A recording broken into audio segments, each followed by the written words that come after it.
Have you ever noticed something frustrating? You recognize the pattern, you see it clearly, you know you are overthinking, you know you are people pleasing, you know you are reacting from an old wound, and yet you do it again and again and again. At some point, you begin asking, if I can see the pattern, why doesn't it change? That question is more important than most people realize, because awareness is powerful, but awareness alone doesn't automatically create transformation. Many people believe that seeing a pattern should be enough. You identify it, you understand it, you name it, and then you expect it to disappear. But awareness doesn't erase conditioning. Awareness simply reveals conditioning, and those are very different things. Think about it. You can know that touching a hot stove hurts, but your nervous system learned that through repetition. The same thing happens emotionally. Patterns live deeper than understanding. This is where things become interesting. Your mind loves insight. Your nervous system loves familiarity, and familiarity often wins, even when familiar patterns create suffering. Because your nervous system isn't asking, is this healthy? It's asking, is it familiar? And familiar often feels safer than unknown, even when the familiar pattern hurts. This explains why people repeat relationships, repeat reactions, repeat emotional loops, repeat self-sabotage, not because they are broken, because their system recognizes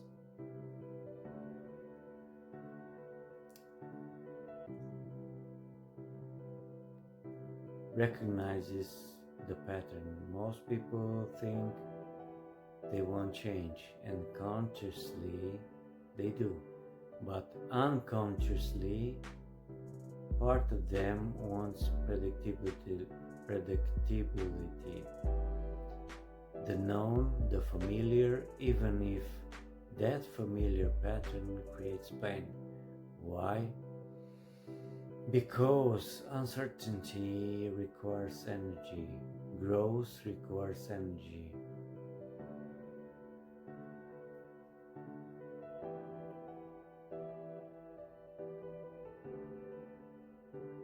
Expansion requires energy, and nervous systems naturally conserve energy. This is one reason real change often feels uncomfortable. Have you ever had a moment where everything clicked? You watched a video, read a book, had a deep realization, and suddenly everything made sense for a few hours, maybe a few days. Then life happened and the old pattern returned. That doesn't mean the insight was wrong. It means insight and the embodiment are different. The realization entered your mind, but it didn't yet become part of your nervous system. This is where many people overcomplicate things. They search for next breakthrough, the next book, the next teacher, the next answer. But lasting change often begins somewhere much smaller. A pause, a breath, a moment of awareness, a moment where you notice, I'm about to repeat the pattern. That moment is powerful because in that moment you create space, and space creates choice. This is why I use the word mirror. A mirror doesn't fix you. A mirror doesn't judge you. A mirror simply shows you what's there. Most people spend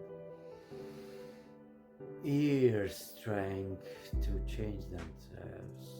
Very few spend time observing themselves clearly, but observation changes things, because what becomes conscious becomes available, and what becomes available can eventually change. The reason I created the 1 minute mirror reset wasn't because people need more information. Most people already have information. What they often lack is interruption. A moment to stop, a moment to notice, a moment to step out of automatic patterns. That's what the reset is, not a solution, not a miracle, just a doorway. 1 minute of awareness, and for some people 1 minute becomes a deeper journey. That's where the mirror practice comes in, not to teach you who you are, but to help you observe who you already are. More honestly, more consistently, more consciously, because awareness isn't the destination, it's the beginning. So if you've ever wondered, why do I keep repeating the same patterns even when I see them? Maybe this is why. Because seeing a pattern and changing a pattern are not the same thing. Awareness reveals, practice integrates, and transformation often begins not with a breakthrough, but with a pause. A small moment where you finally see clearly enough to choose differently.